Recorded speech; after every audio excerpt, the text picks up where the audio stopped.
Jarrohlikda murakkab operatsiyalar ko'p, lekin bunisi boshqacha murakkab. Assalomu alaykum. Bugun Whipple operatsiyasi haqida gaplashamiz. Whipple operatsiyasi bu oshqozon ichak jarrohligidagi eng murakkab operatsiyalardan biri hisoblanadi. Bu operatsiya ko'pincha oshqozon osti bezining bosh qismidagi o'smalarda, ya'ni katta o'smalarda amalga oshiriladigan operatsiya hisoblanadi.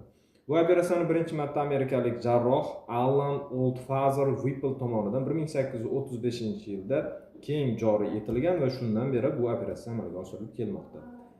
Operatsiya vaqtida oshqozon osti bezining bosh qismi olib tashlanadi. Bu 3 qismdan iborat: bosh, tana va dum qismidan iborat. Bosh qismi olib tashlanadi.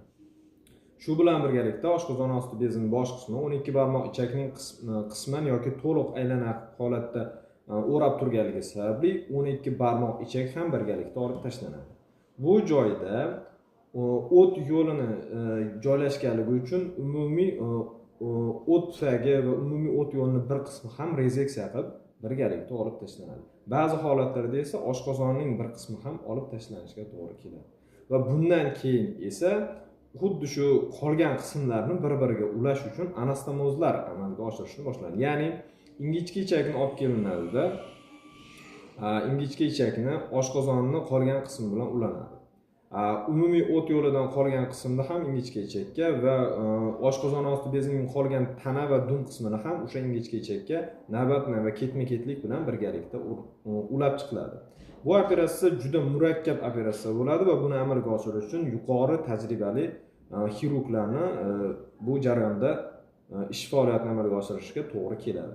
Bu operatsiya murakkab bo'lganligi bilan ko'p holatlarda ko'p bemorlar uchun yagona davolash usuli hisoblanadi. Sababki oshqozon osti bezini bosh qismidagi og'ir o'smalarda bundan boshqa davolash usullari hozirgacha tatbiq etilmagan.